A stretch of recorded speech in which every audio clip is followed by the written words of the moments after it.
Spiders web దాడి తర్వాత Russia ఉక్రెయిన్పై భీకర దాడులు కొనసాగిస్తోంది. పీక్ స్టేజ్కి చేరింది రష్యా ఉక్రెయిన్ యుద్ధం. బాలిస్టిక్ మిసైళ్లతో రష్యా విరుచుకుపడుతోంది. ఉక్రెయిన్ రాజధాని కీవ్లో పెను విధ్వంసాన్ని కలిగిస్తోంది. 40 మిసైళ్లు 400 డ్రోన్లతో దాడి చేశారంటూ జెలెన్స్కీ చెప్తున్నారు. వందల సంఖ్యలో భవనాలు శిథిలమవుతున్నాయి. కీవ్లో ముమ్మరంగా సహాయక చర్యలు ఓవైపు కొనసాగుతున్నాయి. మరోవైపు మృతుల సంఖ్య భారీగా ఉండే ఛాన్స్ కనిపిస్తోంది. ఆపరేషన్ స్పైడర్ వెబ్కు ప్రతీకారంగా రష్యా ఈ దాడులు కొనసాగిస్తుంది.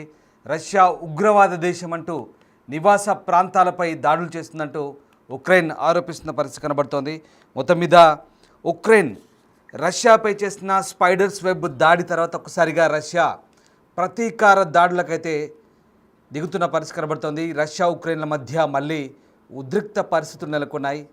ఈ నేపథ్యంలోనే ఇక స్పైడర్ వెబ్ దాడితో డ్రోన్లతో 41 యుద్ధ విమానాలను ధ్వంసం చేశామని ఉక్రెయిన్ అధ్యక్షుడు జెలెన్స్కీ తమ విజయంగా ప్రకటించుకున్న తర్వాత అటు రష్యాను క్రిమియాతో కలిపే బ్రిడ్జ్ను ఉక్రెయిన్ పేల్చివేసిన తర్వాత రష్యా ప్రతీకారంతో రగిలిపోతుంది. ముఖ్యంగా డ్రోన్లు మిసైల్తో విరుచుకుపడుతున్న పరిస్థితి కనబడుతోంది. భారీ క్షిపణులతో దాడి చేస్తున్న పరిస్థితి. దీనిపై అమెరికా అధ్యక్షుడు ట్రంప్ కూడా పుతిన్తో చర్చలు జరిపారు. అయినా సరే తన పట్టు విడవడం లేదు పుతిన్. తాము దాడులకు పాల్పడి తీరుతామంటూ రష్యా స్పష్టం చేస్తున్న పరిస్థితి కనబడుతోంది. అందుకు తగ్గట్టుగానే ఉక్రెయిన్ రాజధానిపై రష్యా విరుచుకుపడుతుంది. భారీ క్షిపణులతో దాడులు చేస్తుంది. అంతకుముందు కూడా రష్యా కూడా 400 పైగా డ్రోన్లతో కీవ్పై విరుచుకుపడింది. దీంతో ఇరు దేశాల మధ్య యుద్ధ వాతావరణం మరింత భీకరంగా మారుతోంది. 24 గంటల్లో దాదాపు 1500 మందికి పైగా ఉక్రెయిన్ సైనికులు మృతి చెందినట్టుగా తెలుస్తోంది. కీవ్లో డ్రోన్లు, క్షిపణులు, ఆర్మీ వాహనాలు పూర్తిగా ధ్వంసమైనట్టుగా కనపడుతుంది. మనం చూస్తున్న తాజా దృశ్యాలు, రష్యా ఉక్రెయిన్ వార్కు సంబంధించిన తాజా దృశ్యాలు మనం బిగ్ టీవీ స్క్రీన్పై చూస్తున్నాం. డిస్టర్బింగ్ విజువల్ చూస్తున్నారు. శుక్రవారం తెల్లవారుజామున కీవ్పై జరిగిన రష్యా క్షిపణి డ్రోన్ దాడిలో కనీసం 4 మరణించినట్టుగా తాజాగా అందుతున్నటువంటి అప్డేట్స్ ఇవి. 20 మంది గాయపడ్డట్టుగా అక్కడి నగర మేయర్ విటాలీ క్లిట్జో చెప్తున్నారు. ఉక్రెయిన్ అంతటా విస్తృత ఉమ్మడి దాడి సందర్భంగా వైమానిక దాడి సైరన్లు కూడా మోగినట్టుగా చెప్తున్నారు. ఇక అనేక ప్రదేశాల్లో రక్షణ కార్యకలాపాలు జరుగుతున్నాయి. సహాయక చర్యలు ముమ్మరం చేస్తున్నట్టుగా చెప్తున్న పరిస్థితి కనబడుతుంది. ప్రధానంగా రాజధాని కీవ్లో బహుళ పేలుళ్లు సంభవించాయి. అక్కడ పడిపోతున్న శిథిలాలు, ఆ ప్రాంతంలో ఎలాంటి పేలుళ్ళు ఉన్నాయో మనం ఒక్కసారి అర్థం చేసుకోవచ్చు. అనేక ప్రాంతాల్లో మంటలు చెలరేగుతున్నాయి. వాయు రక్షణ వ్యవస్థలు అక్కడ వచ్చినటువంటి డ్రోన్లను అలాగే మిసైల్ను అడ్డుకోవడానికి ప్రయత్నిస్తున్నాయి. అయినప్పటికీ కూడా ఆ కీవ్ పరిసర ప్రాంతాల్లో పూర్తి స్థాయిలో డ్రోన్లతో విరుచుకుపడుతున్న పరిస్థితి రష్యా.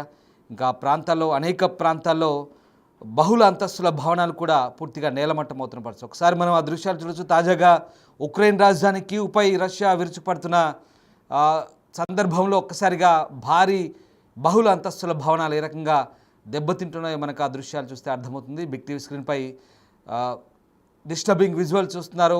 ఉక్రెయిన్ రష్యా వార్కు సంబంధించిన తాజా విజువల్స్ అవి, తాజా దృశ్యాలవి. ఉక్రెయిన్ రాజధాని కీవ్పై రష్యా డ్రోన్లతో మిసైల్తో విరుచుకుపడుతున్న దృశ్యాలు మనం చూస్తున్నాం. ప్రస్తుతం మనం చూస్తున్న దృశ్యాలు సోలోమియాన్స్క్ జిల్లాలోని 16 అంతస్తుల నివాస భవనానికి సంబంధించినటువంటి దృశ్యాలు అవి. 11వ అంతస్తులో మంటలు చెలరేగే అత్యవసర సేవలు అపార్ట్మెంట్ నుంచి 3 వ్యక్తులను కాల్ చేయించారు. ఈ నేపథ్యంలోనే మరొక గిడ్డంగిలో కూడా మంటలు చెలరేగినట్టుగా చెప్తున్నారు. ఇక ఈ దాడిలో కీవ్లోని 2 స్టేషన్ల మధ్య మెట్రో ట్రాక్లు దెబ్బతిన్నాయి. ఎటువంటి అగ్ని ప్రమాదం సంభవించినట్టుగా తెలుస్తోంది. మరోవైపు ఉత్తర చెర్నిహో ప్రాంతంలో ఒక అపార్ట్మెంట్ భవనం సమీపంలో షాహిద్ డ్రోన్ పేలి కిటికీలు, తలుపులు పగిలిపోయినట్టుగా స్థానికులు చెప్తున్న పరిస్థితి కనబడుతుంది. ఇక బాలిస్టిక్ క్షిపణుల పేలులు కూడా నమోదైనట్టుగా చెప్తున్నారు. ఉక్రెయిన్ రష్యాలను విడదీసి శాంతిని కొనసాగించే ముందు కొంతకాలం పోరాటానికి అనుమతించడం మంచిదంటూ అమెరికా అధ్యక్షుడు డొనాల్డ్ ట్రంప్ చెప్పిన కొన్ని గంటల తర్వాత ఈ దాడి కొనసాగింది. ఇక 3 ఏళ్ల యుద్ధాన్ని ఆపాలంటూ ట్రంప్ తరచుగా చేసే విజ్ఞప్తి నుంచి కూడా ఇది మినహాయింపుగానే మనకు అర్థమవుతుంది. మరోవైపు జర్మనీ కొత్త ఛాన్సలర్ ఫ్రెడరిక్ మెర్జ్ను కలిసిన సందర్భంగా ట్రంప్ మాట్లాడారు. రష్యా అధ్యక్షుడు పుతిన్పై ఒత్తిడి తీసుకురావడం ద్వారా రక్తపాతాన్ని ఆపగల ఒక కీలక వ్యక్తిగా కొత్త జర్మనీ ఛాన్సలర్కు ఆయన విజ్ఞప్తి చేసిన పరిస్థితి కనబడుతుంది. సో మొత్తం మీద ఆపరేషన్ స్పైడర్స్ వెబ్ తర్వాత రష్యా ప్రతీకార దాడులకైతే పూర్తి స్థాయిలో జరుపుతున్న పరిస్థితి కనబడుతుంది. మా కొలీగ్ సయీద్ జాయిన్ అవుతున్నారు. సయీద్, ఆపరేషన్ స్పైడర్స్ వెబ్ తర్వాత ఉక్రెయిన్పై రష్యా భీకర దాడులు కొనసాగిస్తుంది. మనం చూస్తున్న ఆ తాజా దృశ్యాలే స్క్రీన్పై మనకు దాడులకు అద్దం పడుతున్నాయి. ప్రధానంగా ఎలాంటి దాడులు కొనసాగిస్తుంది రష్యా? ఉక్రెయిన్లో ప్రస్తుతం ఎట్లాంటి డ్యామేజ్ కొనసాగుతుంది? ఎస్ రామ్, ఏదైతే ఉక్రెయిన్ రీసెంట్ గా 4 రోజుల క్రితం అయితే దాడి చేసిందో రష్యా పైన, డ్రోన్స్ యూజ్ చేసి రష్యాలోని భూభాగంలోకి వెళ్ళిన తర్వాత డ్రోన్స్ యూజ్ చేసి అక్కడ దాడులు చేసిన తర్వాత రష్యాకి సంబంధించిన 41 యుద్ధ విమానాలు కూడా ధ్వంసమయ్యాయి, బాంబర్ల విమానాలు కూడా ధ్వంసమయ్యాయి. దీంతో రష్యా దీన్ని చాలా సీరియస్ గా తీసుకుంది. అండ్ పుతిన్ కూడా చాలా సీరియస్ గా వార్నింగ్ ఇచ్చారు. మేము తీసుకోబోయే ఏదైతే ప్రతీకార దాడి ఉంటుందో దాని వల్ల ఉక్రెయిన్ కు కోలుకోలేని ఎదురుదెబ్బ తగులుతుంది. అండ్ ఫర్దర్ గా కూడా ఈ యుద్ధం కూడా ఇంతటితో ఆగిపోతుంది అన్నంత రేంజ్ లో కూడా మేము దాడి చేస్తాం అన్నట్టు కూడా పుటిన్ సీరియస్ గా వార్నింగ్ ఇచ్చారు. అయితే ఈ ఉక్రెయిన్ దాడి చేసే కొద్ది గంటల ముందు రష్యా ఇంకా ఉక్రెయిన్ ఇద్దరి మధ్య శాంతి చర్చలు జరగాల్సి ఉంది ఇస్తాంబుల్ లో. కానీ ఇలా ఉక్రెయిన్ దాడి చేయడం వల్ల ఆ శాంతి చర్చలకు సంబంధించి కూడా ఎలాంటి రిజల్ట్ రాలేదు. ఇక ఫర్దర్ గా కూడా రష్యా చెప్తూనే వస్తుంది, మేము చేసే భీకర దాడులకు ఖచ్చితంగా ఉక్రెయిన్ సిద్ధంగా ఉండాలి అంటూ కూడా ఇప్పటికే రష్యా చెప్తూ వస్తుంది. అండ్ ఇదే నేపథ్యంలో కూడా రీసెంట్ గా ఇవాళ కూడా రష్యాకి సంబంధించి కొన్ని అటాక్స్ ఉక్రెయిన్ లో జరిగాయి. ఇప్పటి వరకు 20 మంది కూడా చనిపోయినట్టు కూడా ఇప్పటికీ తెలుస్తుంది. అయితే నిన్న అర్ధరాత్రి ఉక్రెయిన్ ఒక మెరుపు దాడి చేసింది. కీలకమైన ఏదైతే ఎయిర్పోర్ట్ ఉందో, రష్యాలో ఉన్న కీలకమైన ఎయిర్పోర్ట్ పైన దాడి చేసింది.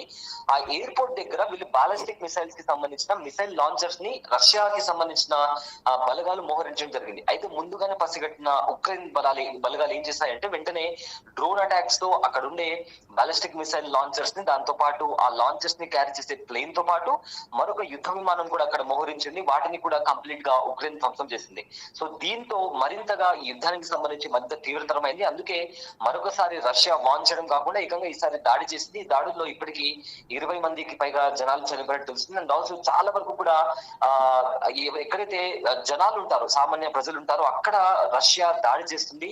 రష్యా ఒక ఉగ్రవాద దేశం అంటూ కూడా ఇప్పటికే ఉక్రెయిన్, అదేవిధంగా ఉక్రెయిన్ కి సంబంధించిన ప్రతినిధి జెలెన్స్కీ కూడా ఇదే నేపథ్యంలో చెప్తున్నారు. అయితే ప్రజెంట్ జరిగిన దాడుల్లో ఇప్పటికీ 20 మంది చనిపోయారు.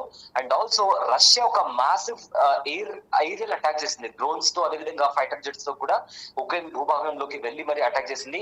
సో దీంతో ఇప్పటికే ఏం జరుగుతుందా అనే ఒక భయానక సిచ్యువేషన్ అక్కడ నెలకొంది. అయితే మరోవైపు ఏమో ట్రంప్ కూడా రెండు దేశాల మధ్య శాంతిని నెలకొల్పే ప్రయత్నం చేస్తున్నారు.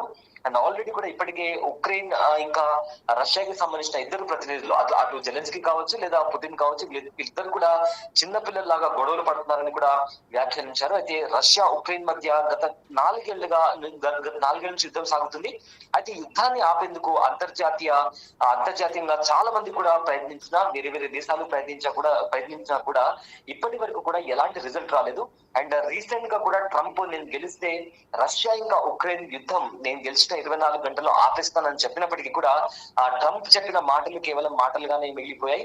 ఆయన కూడా ఎంత ట్రై చేసినప్పటికీ పుతిన్ ని సీరియస్ గా వార్నింగ్ ఇచ్చినప్పటికీ కూడా పుతిన్ అయితే నేను కూడా వెనక్కి తగ్గను, ఖచ్చితంగా ఈ యుద్ధం అనేది ఉక్రెయిన్ వినాశనంతోనే ముగిస్తుందంటూ కూడా పుతిన్ చెప్పడం జరిగింది. అయితే రీసెంట్ గా కూడా ట్రంప్ మాట్లాడుతూ వీళ్ళిద్దరు కూడా చిన్న పిల్లలు గొడవ పడుతున్నారంటూ కూడా ట్రంప్ ఇదే నేపథ్యం చెప్పడం జరిగింది. అండ్ ఆల్సో ఒకవేళ అణుబాంబులతో ఉక్రెయిన్ పైన దాడి చేస్తే ఇది కాస్త 3వ ప్రపంచ యుద్ధానికి దారి తీస్తుందని కూడా ఇప్పటికే చాలా మంది వార్ ఎక్స్పర్ట్స్ కూడా చెప్తున్నారు. Ramdas, right, yes, thanks for the update Sayeed. So మొత్తం మీద రష్యా ఉక్రెయిన్ వార్ నేపథ్యంలో ఇప్పుడు రష్యా మరిన్ని ప్రతీకార దాడులకైతే తెగబడుతుంది. స్పైడర్ వెబ్ ఆపరేషన్ తర్వాత పరిణామాల నేపథ్యంలో గురువారం ఉక్రెయిన్లోని ఫ్రైలుకీ నగరంలో డ్రోన్ల దాడి జరిపింది. నివాస ప్రాంతాలు ధ్వంసమయ్యాయి. ఓ ఏడాది బిడ్డతో సహా 5గురు మృతి చెందినట్లుగా అధికారులు చెప్తున్నారు. ఉక్రెయిన్ రాజధాని కీవ్కు 100 కిలోమీటర్ల దూరంలో ఈ నగరం ఉంది. అక్కడ ఎలాంటి మిలిటరీ ఆస్తులు లేవని ఉక్రెయిన్ అధికారులు చెప్తున్నప్పటికీ అపార్ట్మెంట్లపై దాడులు జరిగినట్టుగా ఉక్రెయిన్ ఆరోపిస్తుంది. దాదాపు 100 డ్రోన్లు తాకైనట్టుగా జెలెన్స్కీ వెల్లడిస్తున్నారు. రష్యా ప్రతీకార చర్యలకు సిద్ధమవుతుందని ఈ పరిణామాలు స్పష్టం చేస్తున్నాయి.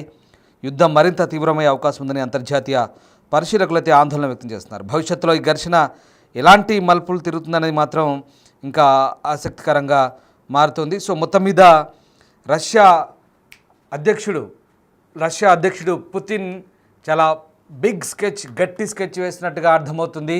బుధవారం రోజు బుధవారం రోజు అమెరికా అధ్యక్షుడు డొనాల్డ్ ట్రంప్తో దాదాపు 75 నిమిషాల పాటు పుతిన్ మాట్లాడినప్పుడు చాలా తీవ్ర స్థాయిలో హెచ్చరిక స్వరాలు ఉక్రెయిన్ వైపు జారీ చేసినట్టుగా అర్థమైంది. ఖచ్చితంగా ఎందుకంటే ఆపరేషన్ స్పైడర్స్ వెబ్ తర్వాత ఉక్రెయిన్ రష్యాను ఒక కుదిపింది. దాదాపు 41 TU శ్రేణి యుద్ధ విమానాలను కావచ్చు, అలాగే A-50 బాంబర్లను కావచ్చు, రాడార్ విమానాలను కావచ్చు విధ్వంసం చేసిన పరిస్థితి. దీంతో రష్యా ఒక్కసారిగా భారీ ప్రతీకార దాడులకైతే ప్లాన్ చేస్తుంది. అది ఊహించని రీతిలో ఉంటుందన్నట్టుగా పుతిన్ ట్రంప్కు చెప్పినట్టుగా చెప్తున్నారు.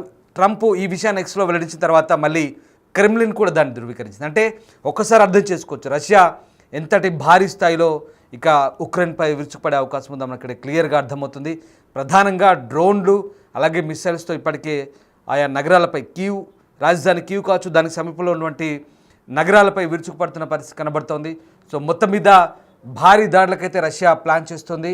ఊహించని రీతిలో దాడులు ఉంటాయని రష్యా చెప్తున్న పరిస్థితి కనబడుతుంది. సో ఇదే అంశాన్ని కూడా ఇటు ట్రంప్ కూడా చెప్తున్న పరిస్థితి కనబడుతుంది.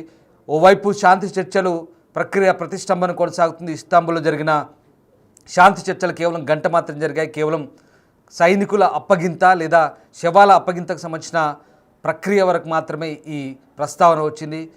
అటు శాంతి చర్చలు జరుగుతూనే ఇటు యుద్ధం కొనసాగుతున్న పరిస్థితి కనబడుతుంది. ఏదేమైనా భవిష్యత్తులో యుద్ధం ఇంకా ఎలాంటి మలుపులు తిరుగుతోంది, ఉక్రెయిన్ రష్యా పరస్పరం ఎలాంటి దాడులు చేసుకుంటాయని మాత్రం ఉత్కంఠ రేపుతున్నాయి.